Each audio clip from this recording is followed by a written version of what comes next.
Okay, today we're starting section 6.1, which is angles and their measure. Now we talked about angles in the unit circle as we looked at all of the angles from 0 to 360 degrees. And I want you to remember that every time we were working with an angle, it started at the initial side right here, and it rotated counterclockwise through the circle. And in other words, our numbers got larger as we went around the circle in a counterclockwise rotation. And so we're going to, from this point forward, identify that any counterclockwise rotations, which is rotating around opposite the direction of the clock, is going to be a positive angle. So let's say that I draw an angle with a terminal side right there. I've got an initial side and a terminal side. When I measure that angle from the initial counterclockwise towards the terminal, that's going to be the positive angle. And anytime we move in a clockwise rotation, which is in the direction of the clock, that's going to be a negative angle. So this would be a positive angle measurement, probably about 60 degrees. If I went in the opposite direction, starting at the initial side, ending at the same terminal side, that would be the negative angle that we have found by measuring. So let's take a look at a couple of angle measures they've asked us to draw. First of all, angle A is 45 degrees. And we know that the 45-degree angle is in quadrant 1, so I'm going to draw the terminal side. I'm also drawing the initial side in standard position. And if I wanted to show someone that this was a 45-degree angle in a positive direction, I would draw a counterclockwise arrow. Now, negative 90, understand that we're going to rotate 90 degrees, but we're going to start at the initial position, and we're going to rotate clockwise 90 degrees. And the terminal side ends up being our quadrantal angle that we think of as 270 from our unit circle. But this is the negative 90 degree angle because of the direction that we traveled. This is positive 45 counterclockwise, negative 90 clockwise. So 225 degrees, that's positive, so we know we're starting in the standard position. We're rotating past 180 and another 45 degrees over here into quadrant 3. And we mark it in a counterclockwise motion, and that's 225 degrees. Just going back and filling in my degree symbols, sorry. 405 degrees. Now that's past the circle. We know that a circle is 360 degrees. And it goes, as a matter of fact, if I subtract 360, I'll get 45 degrees, which means I know that its terminal side is right here at 45 degrees. Now looking at that, I have to rotate in a counterclockwise motion all the way around the circle and a little bit more. And that's how I'm going to show 405 degrees in a positive direction. So now that we have that concept, let me turn my page over here. And let's just remember a little bit of detail. Remember that when we were working with a unit circle, a full circle was 360 degrees. That's the measurement in degrees. And we've already studied radians, and therefore we remember that one full circle was 2 pi radians. Now, if I divided both sides by 2, because we're allowed to change, if we divide both sides by 2, we haven't changed the equality, then I know that 180 degrees is pi radians. Remember, that's just 2 different measurements. It's not something that you're going to need to worry about at this point. But what if I wanted to convert between degrees and radians? You know, when you look at your unit circle and you recognize that pi over 6 is equal to 30 degrees and pi over 4 is equal to 45 degrees. We have that from the unit circle.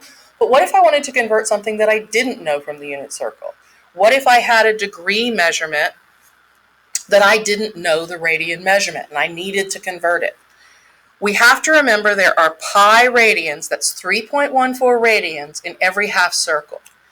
So if I multiply an angle by pi radians over 180 degrees, we can convert from degrees to radians.